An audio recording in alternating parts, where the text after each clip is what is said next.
Hello बच्चों, आप सभी का GPS academy Dumka YouTube channel पर फिर से एक बार पुनः स्वागत है।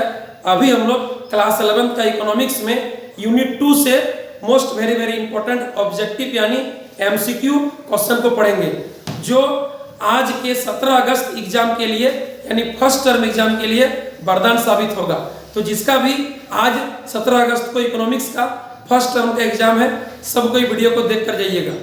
चलिए, इकोनॉमिक्स क्लास 11 यूनिट 2 से हम लोग पढ़ेंगे बहुविकल्प प्रश्न यानी ऑब्जेक्टिव क्वेश्चन, एमसीक्यू क्वेश्चन। ठीक है, देखिए पहला क्वेश्चन एक पढ़िए। सवाल नंबर 1 है, चर एक ऐसी मात्रा है जिसका प्रयोग किसी गुण को मापने के लिए किया जाता है, इसका मान विभिन्न परिस्थितियों में डैश हो सकता है। बोलिए, चर किसको बोलते हैं? एक होता है चर, दूसरा होता है अचर। चर वह राशि होता है जिसका मान प्रत्येक परिस्थिति में बदलते रहता है, चेंज होते रहता है। चौ से चर, चौ से चेंज। तो चर वह राशि है जिसका मान बदलते रहेगा, चेंज होते रहेगा। और दूसरा होता है अचर। अचर मतलब कांस्टेंट यानी स्थिरांक, नियतांक, जिसका मान प्रत्येक स्थिति में फिक्स रहता है, स्थिर रहता है। ठीक है, तो बोलिए चर क्या होगा? स्थिर रहेगा? नहीं, स्थिर होगा वो होगा आपका अचर। अचर स्थिर रहेगा। अपरिवर्तनीय अचर होगा, एक समान अचर होगा। चर जो होगा ना वो भिन्न भिन्न होगा, प्रत्येक स्थिति में बदलते रहेगा। आपका आंसर हो जाएगा बी नंबर। ठीक है, चर का मान बदलते रहता है, भिन्न भिन्न होगा। और जो अचर होगा, अचर वो स्थिर रहेगा, अपरिवर्तनीय होगा, एक समान रहेगा अचर। ठीक है, आगे चलिए, सवाल नंबर 2 को पढ़िए। 2 है, अपरिकृष्ट आंकड़ों की किसी इकाई को क्या कहा जाता है? बोलिए, क्या बोल रहा है? आंकड़ों की किसी इकाई को क्या कहा जाता है? देखिए, एक आंकड़ा दिया है x, जैसे मान लेते हैं 1 2 3 4 5। तो बोल रहा है किसी इकाई को क्या कहेंगे? जैसे 1 को क्या बोलेंगे, 5 को क्या बोलेंगे, 3 को क्या बोलेंगे? तो बोलिए, पूरा जो दिया है इसको आंकड़ा कहते हैं, इसको श्रेणी बोलेंगे, जो लगातार चलते रहेगा इसको श्रेणी बोलेंगे, सीरीज। पूरा को आंकड़ा बोलेंगे।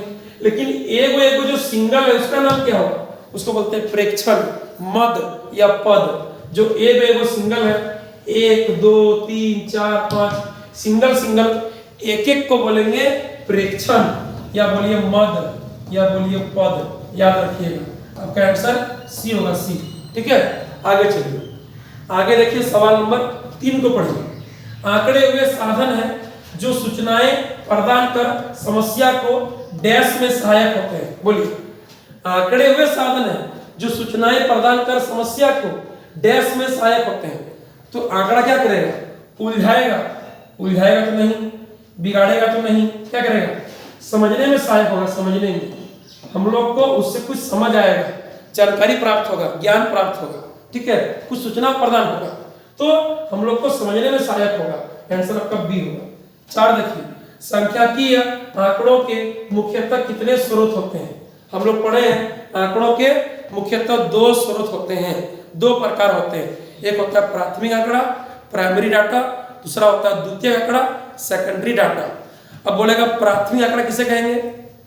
तो देखिए, प्राइमरी डाटा वह डाटा होता है जो कोई अनुसंधान करता, कोई व्यक्ति पहली बार स्वयं जाकर एकत्रित करता है।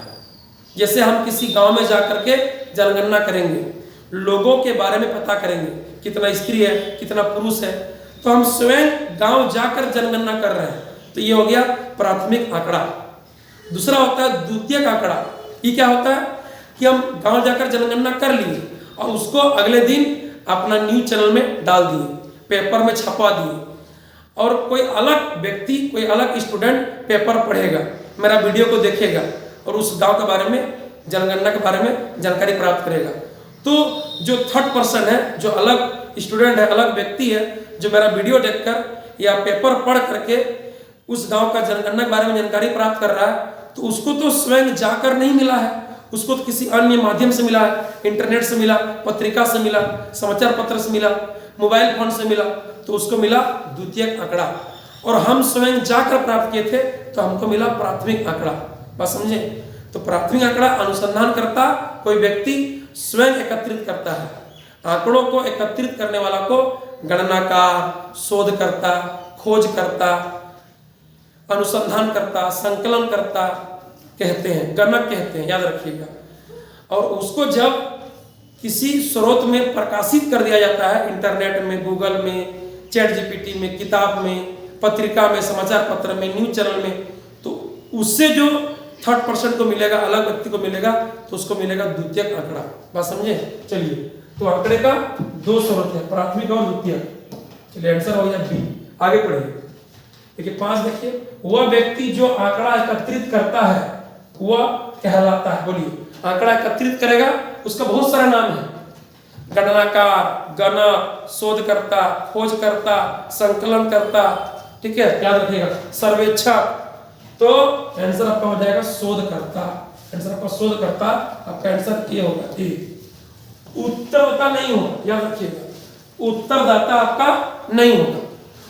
देखिए, हम किसी गांव में जाकर के लोगों से जो आंसर पूछेंगे, तो जो आंसर देगा किसी के बारे में, तो हो गया उत्तरदाता।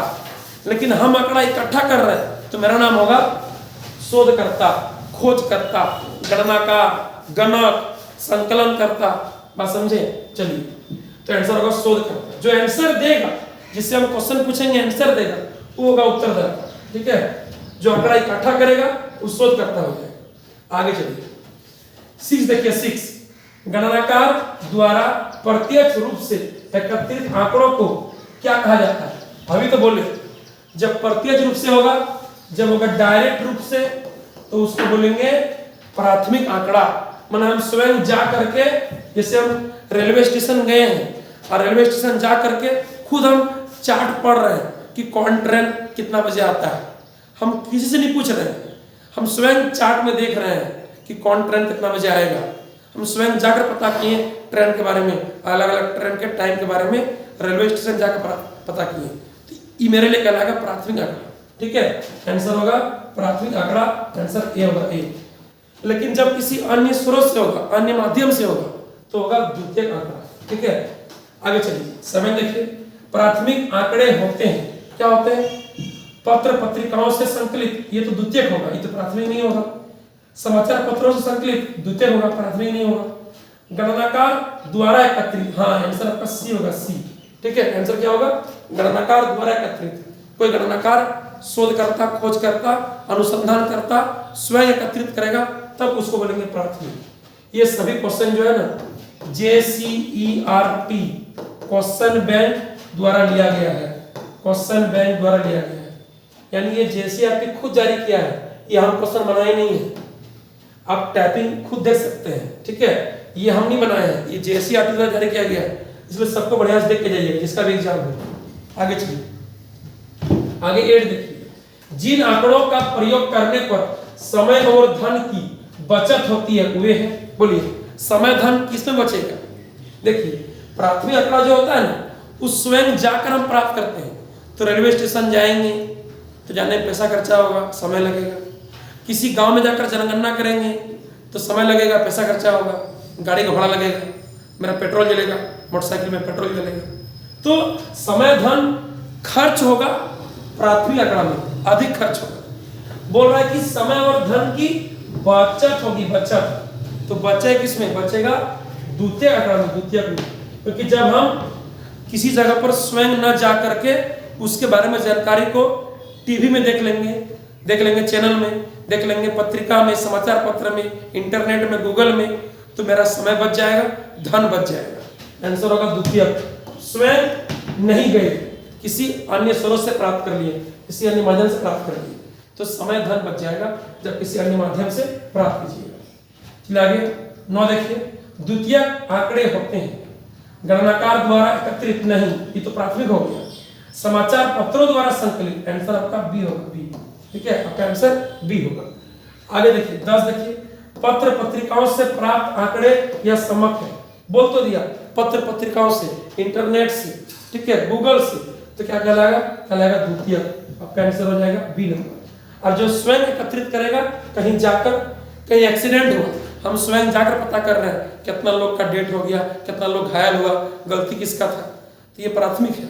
लेकिन वहां बिना गए हम एक्सीडेंट का वीडियो देख लिए, क्या बोलता है, यूट्यूब में या पेपर में पढ़ लिए, या आपका हो जाएगा द्वितीयक आंकड़ा।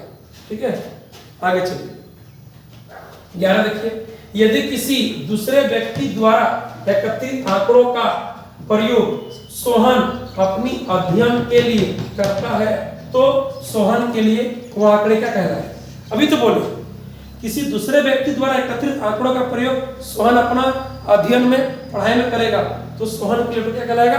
स्वयं खुद जाकर प्राप्त नहीं किया है, कोई दूसरा व्यक्ति प्राप्त किया है और सोहन अपना पढ़ाई में यूज कर रहा है तो उसको बोलेंगे द्वितीय आंकड़े। आपका आंसर बी होगा। ठीक है, आगे चलिए देखिए 12 देखिए, सर्वेक्षण का उद्देश्य होता है। क्या बोला? सर्वेक्षण का उद्देश्य होता है। हम लोग सर्वे क्यों करते हैं? सर्वे करने से क्या होगा? सर्वे करने से आंकड़ा संग्रह होगा। क्या होगा? आंकड़ा संग्रह होगा, जानकारी प्राप्त होगा, सूचना प्राप्त होगा। ठीक है, याद रखिएगा सर्वे करने से क्या होता है? विभिन्न तरह का जानकारी सूचना प्राप्त होता है। हम आगे उससे बहुत तरह की जानकारी प्राप्त कर सकते हैं। आगे चलिए देखिए, आपको ना सारा क्वेश्चन समझ में आएगा। आप वीडियो को अंतिम तक बने रहिए, आपको सारा आसान लगेगा, सारा समझ में आएगा। देखिए आगे पढ़िए 13, निम्न में से कौन आंकड़ा संग्रह करने की विधि है? बोलिए, आंकड़ा संग्रह करने का विधि है। टेलीफोन साक्षात्कार, मैंने किसी को फोन लगा करके उससे इंटरव्यू ले लिए, ये भी एक तरीका है। ठीक है, ये तरीका सही है। डाक द्वारा प्रश्नावली भेजना, हम डाक द्वारा पोस्ट ऑफिस द्वारा क्वेश्चन भेज दिए, उधर से आंसर भेज दिया, ये भी एक तरीका है। एक तरीका ये भी होता है व्यक्तिगत साक्षात्कार। याद रखिएगा, व्यक्तिगत साक्षात्कार मैंने फेस टू फेस इंटरव्यू ले लिए, फेस टू फेस जाकर के इंटरव्यू ले लिए, या तो उसको अपना घर बुला लिए या तो उसका घर चले गए। जो स्टेट टॉपर किया है, जिला टॉपर किया है, हम रिपोर्टर हैं तो जिला टॉपर के पास, स्टेट टॉपर के पास हम खुद चले गए या वो खुद मेरा घर आ गया तो उसको बोलेंगे व्यक्तिगत साक्षात्कार। फेस टू फेस आमने सामने बैठ के इंटरव्यू लेना, पूछताछ करना, ये भी एक तरीका है। तो आंकड़ा संग्रह करने का ढेरी विधि है। ठीक है, एसएमएस भेजकर, याद रखिएगा एसएमएस भेजकर भी होगा।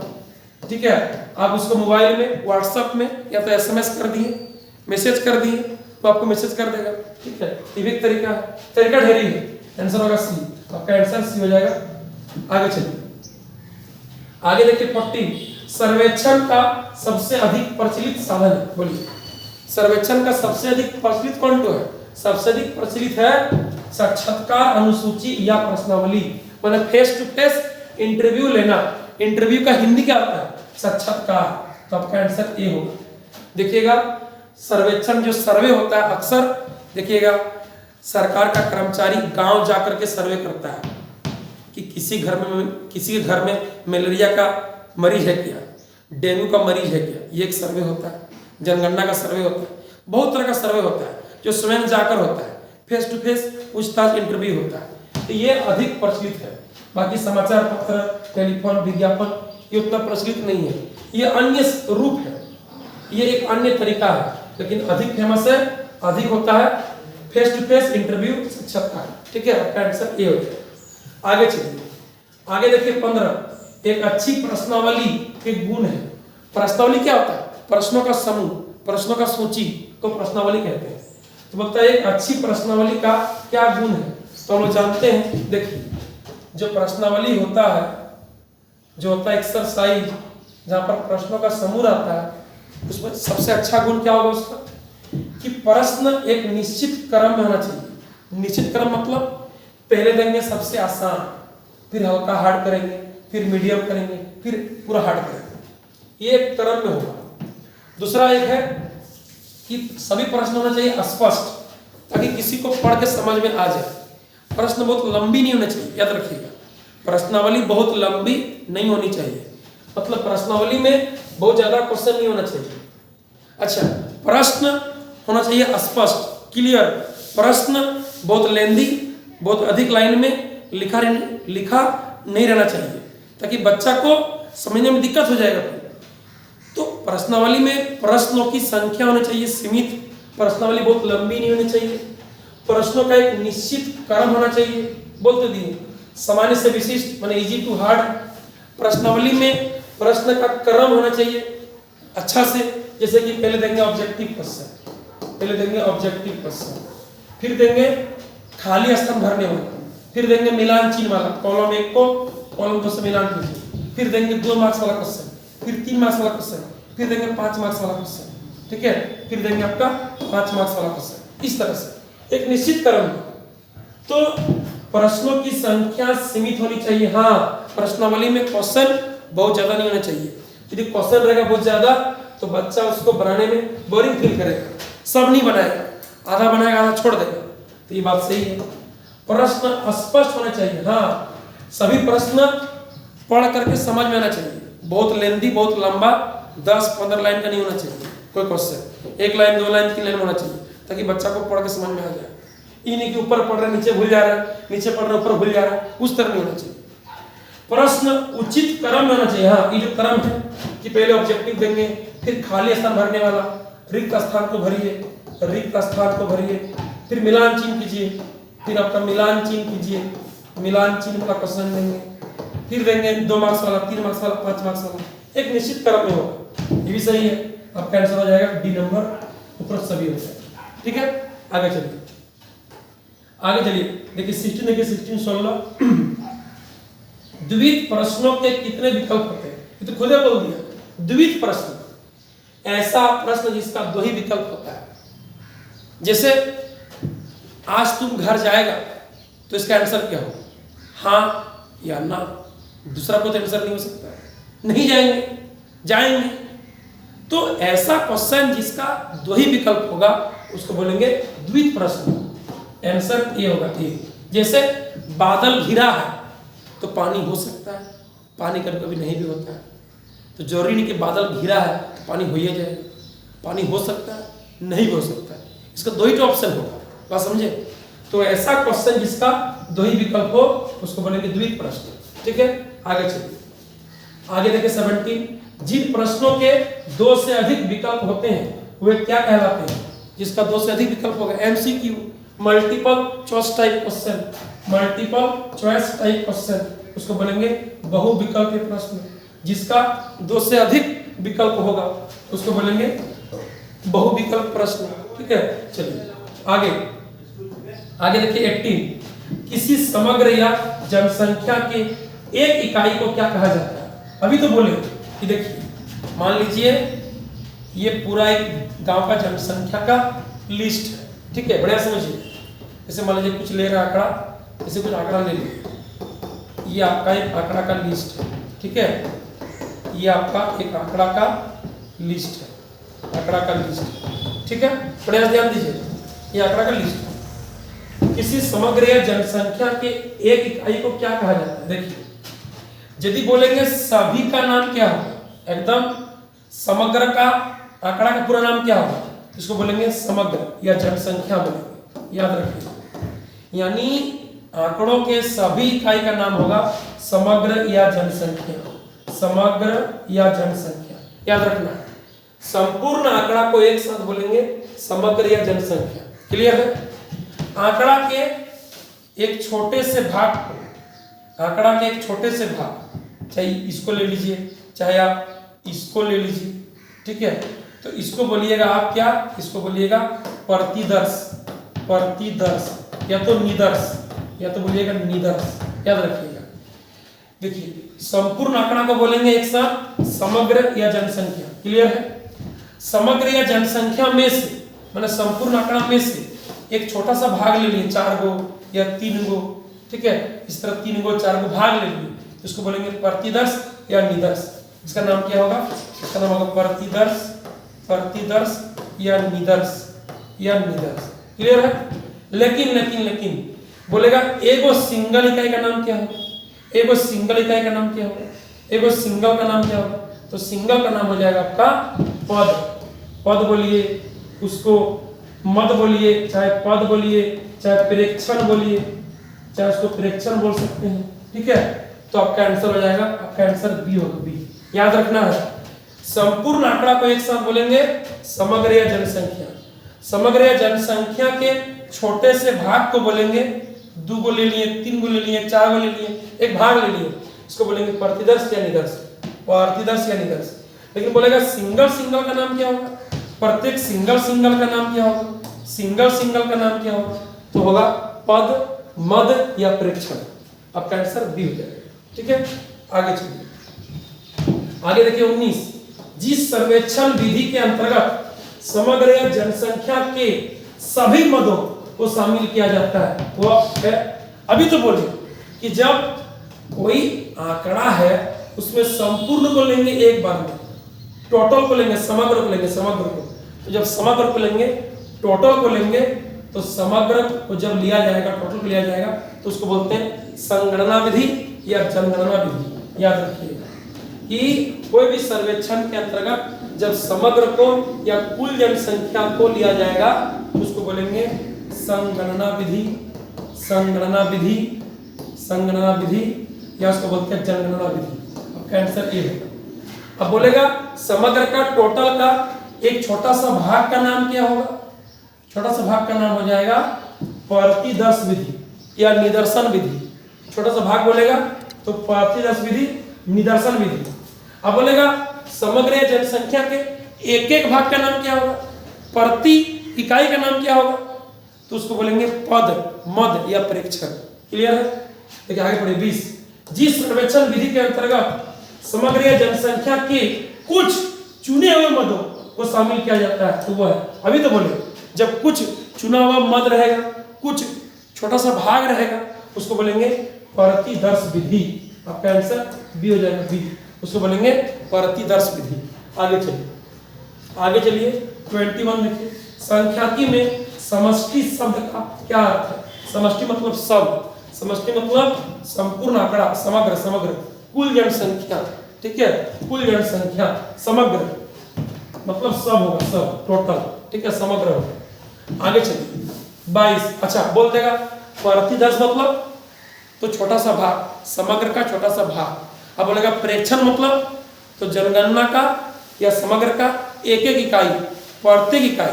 ठीक है, चलिए आगे चलिए 22 देखिए, आंकड़ा संग्रह करने की किस विधि के अंतर्गत सर्वेक्षक और उत्तरदाता के बीच प्रत्यक्ष संबंध स्थापित होता है? मतलब डायरेक्ट संबंध, डायरेक्ट रिलेशन किसमें होगा? तभी तो बोले कि जब फेस टू फेस इंटरव्यू होगा, जिससे इंटरव्यू लेना है उसका घर पहुंच गए या तो उसको अपना घर बुला लिया, रिपोर्टर और इंटरव्यू देने वाला दोनों साथ में बैठा हुआ है, आमने सामने है, हम क्वेश्चन कर रहे हैं, तुम जवाब दे रहे हो, इस तरह से फेस टू फेस, उसको बोलेंगे साक्षात्कार, उसको बोलेंगे व्यक्तिगत साक्षात्कार। थोड़ा यहाँ स्पष्ट कर देते हैं, उसको बोलेंगे व्यक्तिगत साक्षात्कार, मतलब personal interview, face to face. Telephone से कौन कहाँ है नहीं है, फोन लगाकर वो जुड़ बोल सकता है। ठीक है, वो कहाँ है नहीं है। ठीक है, ये तो आपका डायरेक्ट नहीं हुआ, डाक द्वारा डायरेक्ट नहीं हुआ, एसएमएस से डायरेक्ट नहीं हुआ, ईमेल से डायरेक्ट नहीं हुआ। जब बोलेगा कोई अन्य माध्यम से तो डाक द्वारा, टेलीफोन द्वारा, एसएमएस द्वारा, ईमेल द्वारा। जब बोलेगा एकदम प्रत्यक्ष डायरेक्ट संबंध होगा तो होगा व्यक्तिगत साक्षात्कार, personal face to face interview से। आपका आंसर ए हो जाएगा। आगे चलिए देखिए 23 देखिए, वह रणनीति जिसके अंतर्गत एक छोटे समूह का सर्वेक्षण कर प्रश्नावली का मूल्यांकन या परीक्षण किया जाता है। क्या बोला? छोटे समूह का सर्वेक्षण करके प्रश्नावली का मूल्यांकन करेंगे। ठीक है, तो बोलिए छोटा समूह किसमें होगा? व्यक्तिगत साक्षात्कार जो होता है ये तो फेस टू फेस इंटरव्यू है, ये तो होगा नहीं, टेलीफोन तो होगा नहीं, डाक द्वारा होगा नहीं, क्या होगा? प्रायोगिक सर्वेक्षण, मतलब हम छोटे समूह का सर्वे कर रहे हैं, आज सर्वे कर करके प्रैक्टिकल करके हम सर्वे कर रहे हैं, मतलब जा रहे हैं और जा करके 4 गो 5 गो लोग ग्रुप में है, जनगणना कर रहे हैं गांव का। ठीक है, जब जनगणना होता है ना तो उसमें एक लोग नहीं होता है, उसमें 3-4 लोग होता है, कि उसमें ढेरी क्वेश्चन रहता है, तो सब क्वेश्चन का जवाब मांगेंगे अलग अलग व्यक्ति से। ठीक है, याद रखिएगा कि जब एक छोटे समूह का सर्वेक्षण करके प्रश्नावली का मूल्यांकन परीक्षण किया जाएगा उसको बोलेंगे प्रायोगिक परीक्षण, मतलब खुद प्रैक्टिकल करके सर्वे करना। या तो आप इस तरह समझिए कि देखिएगा जब मास्टर स्कूल में, कॉलेज में प्रैक्टिकल करता है, देखिएगा उसमें 10 बच्चा 15 बच्चा ग्रुप रहता है, 5 बच्चा ग्रुप रहता है। मास्टर प्रैक्टिकल करता है, सब बच्चा प्रैक्टिकल को देखता है और फिर निष्कर्ष निकालता है। ठीक है, उसमें छोटा समूह का ग्रुप रहता है, सर्वे होता है, उसमें प्रैक्टिकल करके सर्वे होता है। आगे चलिए 24 देखिए 24, प्रायोगिक सर्वेक्षण के लाभ है। अभी तो बोले प्रैक्टिकल करके सर्वेक्षण का क्या लाभ होगा, बोलिए। वो जो मास्टर स्कूल में, कॉलेज में, लाइब्रेरी में प्रैक्टिकल करता है तो उससे क्या लाभ होगा, उससे बहुत तरह का लाभ होगा। ठीक है, देखिए क्या लाभ होगा। प्रश्नावली में दिए गए निर्देशों की सटीकता की जांच होती है। उसमें जो निर्देश दिया गया है प्रैक्टिकल कर लेंगे तो सटीक जांच हो जाएगा कि सही दिया कि गलत दिया है। ये बात सही है। देखिए आगे देखिए, यह उन तत्वों का पता लगाने में सहायक होते हैं जो अनुसंधान में नकारात्मक प्रभाव डाल सकता है। हाँ, कौन नेगेटिव डाल सकता है, कौन पॉजिटिव होगा, तो प्रैक्टिकल कर लेंगे एकदम पूरा सटीक मिल जाएगा, नेगेटिव पॉजिटिव सब हो जाएगा, क्या करना है क्या नहीं करना है। जैसे खाना बनाते समय सूती कपड़ा पहनना है, पॉलिस्टर नायलॉन कपड़ा नहीं पहनना है, तो ये प्रैक्टिकल करके देख लेंगे।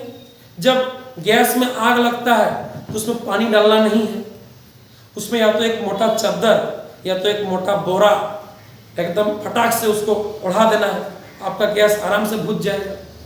तो इसको प्रैक्टिकल करना होगा। प्रैक्टिकल करने से आपको समझ में आ जाएगा कि जब गैस में आग लगेगा तो क्या करना है क्या नहीं करना है। खाना बनाने जाएंगे किचन में तो कौन कपड़ा पहनेंगे कौन कपड़ा नहीं पहनेंगे, ये आपको करना पड़ेगा प्रैक्टिकल। ठीक है, चलिए सही बात है। यह वास्तविक सर्वेक्षण में आने वाली लागत और समय का अनुमान लगाने में सहायक होगा। हाँ, इस मालूम चल जाएगा कि वास्तविक सर्वे में कितना पैसा खर्चा होगा, कितना समय लगेगा। क्योंकि हम लोग तो पेपर पढ़ लेते हैं, हम लोग न्यूज़ देख लेते हैं, बोलते वाह कितना अच्छा न्यूज़ था, कितना खराब न्यूज़ था, लेकिन ये नहीं पता है किसी को कि उस न्यूज़ को इकट्ठा करने में कितना समय लगा, कितना लागत लगा। तो आप खुद जब सर्वे कीजिएगा, खुद प्रैक्टिकल कीजिएगा, खुद प्रायोगिक कीजिएगा तो आपको मालूम चलेगा कितना समय लगता है, कितना खर्चा होता है। ठीक है, तो सब बात सही है, आपका आंसर डी हो जाएगा, सारा बात सही है। आगे चलिए, देखिए 25 देखिए, प्रतिदर्श या निदर्श का अर्थ है, बोलिए।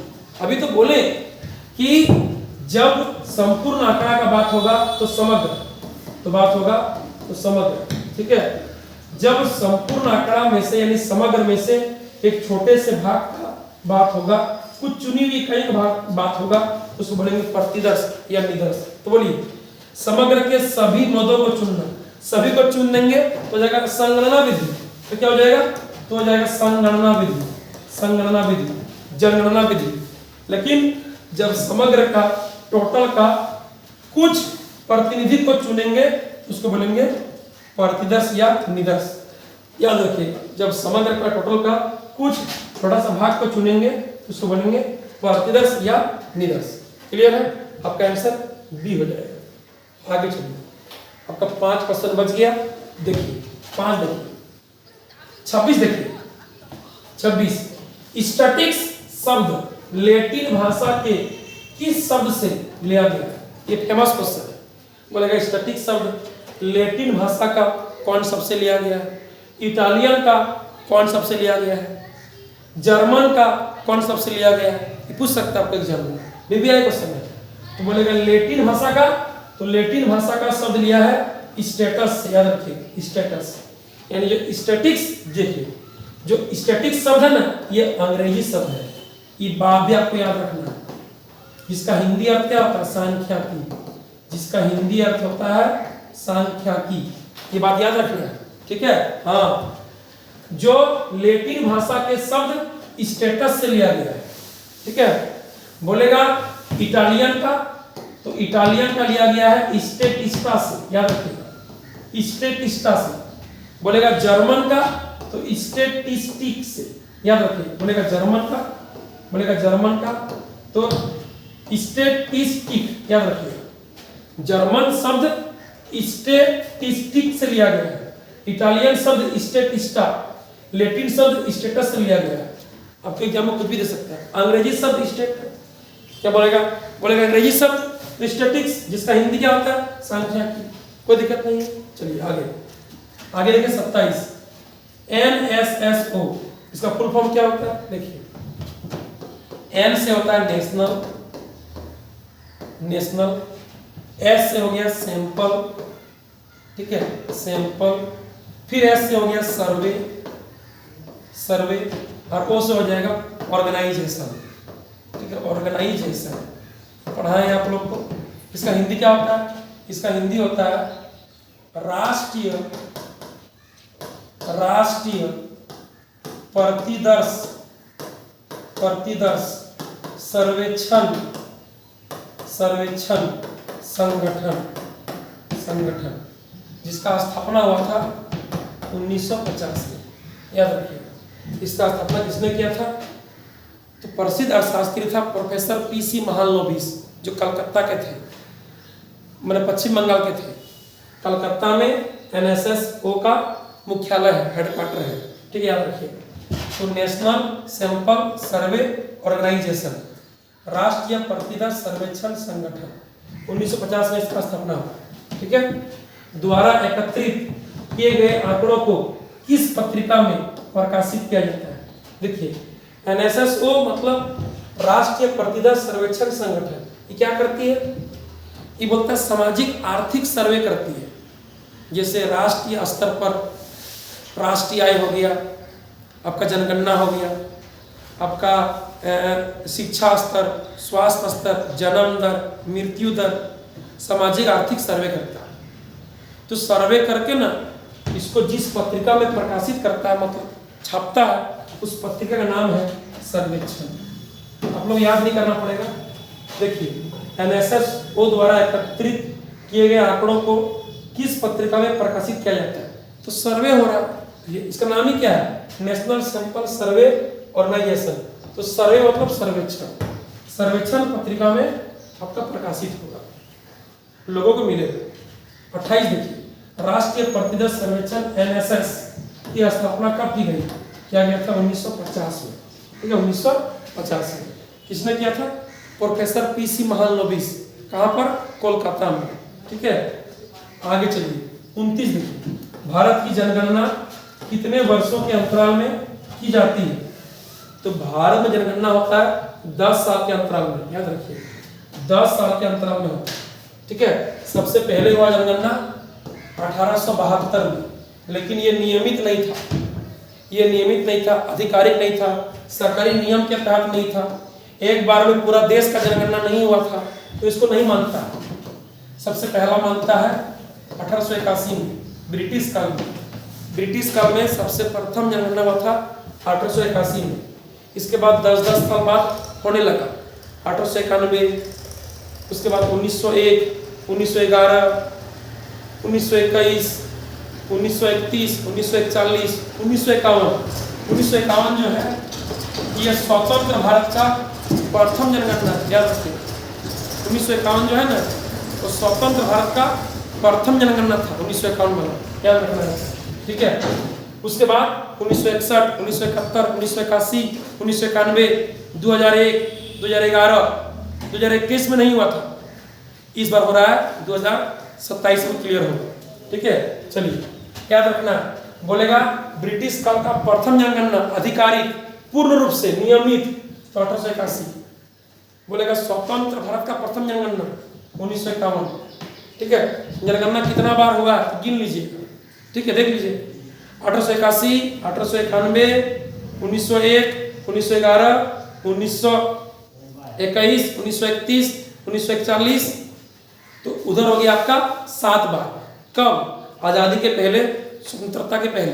ठीक है, इसके बाद गिन लीजिए, 1951, 61, 71, 81, 91, 2001, 2011।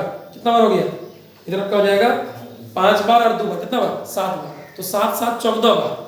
ये जो हो रहा है ये 15वां हो रहा है, लेकिन आपको कोई कोई किताब में आपको 16वां मिलेगा। 16वां इसलिए मिलेगा क्योंकि वो इसको भी गिन ले रहा है। बात समझिए, देखिएगा तो रेगुलर में या तो नियमित में अच्छे तरीके से सरकारी नियम के तहत वो 15वां बार ही होगा, लेकिन आपको कोई कोई किताब 16 बार भी लिख सकता है क्योंकि वो इसको भी गिन लेता है। ठीक है, चलिए आगे देखिए। सीएसओ का पूरा नाम है। अब सीएसओ क्या है? ठीक है, सीएसओ क्या होगा? तो पहले इसके बारे में समझिए। भारत की जनगणना जो गांव-गांव जाकर किया जाता है, उसका रिपोर्ट को इकट्ठा किया जाता है, संग्रह किया जाता है सीएसओ के द्वारा। सीएसओ क्या होता है? सेंट्रल स्टैटिस्टिकल ऑफिस, या तो सेंट्रल स्टैटिस्टिकल ऑर्गेनाइजेशन। इसका हिंदी होता है केंद्रीय सांख्यिकी कार्यालय। ठीक है, आपका आंसर हो जाएगा सी। ठीक है। इसका स्थापना कब हुआ था? इसका स्थापना हुआ था 2 मई 1951, 2 मई 1951, याद रखिएगा, ठीक है। जिसका नाम चेंज हो गया है, अभी नाम हो गया क्या? अभी नाम हो गया इसका NSO, ठीक है, NSO, नेशनल स्टैटिस्टिकल ऑर्गेनाइजेशन। कब हुआ ये हुआ आपका 23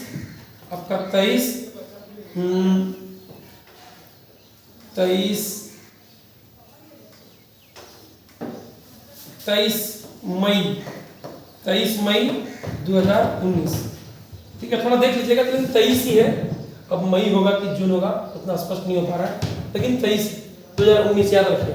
इसका नाम चेंज हो गया NSO, ठीक है, नेशनल स्टैटिस्टिकल ऑफिस, ठीक है, ये हो गया। याद रखिएगा, केंद्रीय सांख्यिकी कार्यालय CSO के द्वारा भारत की जनगणना का रिपोर्ट को संग्रह किया जाता है। बोलेगा भारत की जनगणना कौन करवाता है? तो करवाता है गृह मंत्रालय, गृह मंत्री कराता है, गृह मंत्रालय कराता है, ठीक है, गृह मंत्रालय के आदेश पे होता है। बोलेगा करने वाला संस्था का नाम क्या होता है? तो संस्था का नाम होता है जनगणना आयुक्त कार्यालय, भारत का जनगणना आयुक्त कार्यालय, ठीक है, याद रखिएगा। उसको बोलते हैं भारत का महारजिस्ट्रार, ठीक है, भारत का जनगणना एवं भारत का जनगणना आयुक्त एवं महारजिस्ट्रार, ठीक है, याद रखिएगा। संस्था का नाम है जनगणना आयुक्त कार्यालय महारजिस्ट्रार। कराता कौन है? कराता गृह मंत्रालय, याद रखना। तो चलिए, आज का 30 क्वेश्चन था यूनिट 2 से, जो क्लियर हो गया। आप लोग सब पे देख के जाइएगा। फिर मिलेंगे नेक्स्ट वीडियो में, तब तक के लिए बाय बाय, थैंक यू।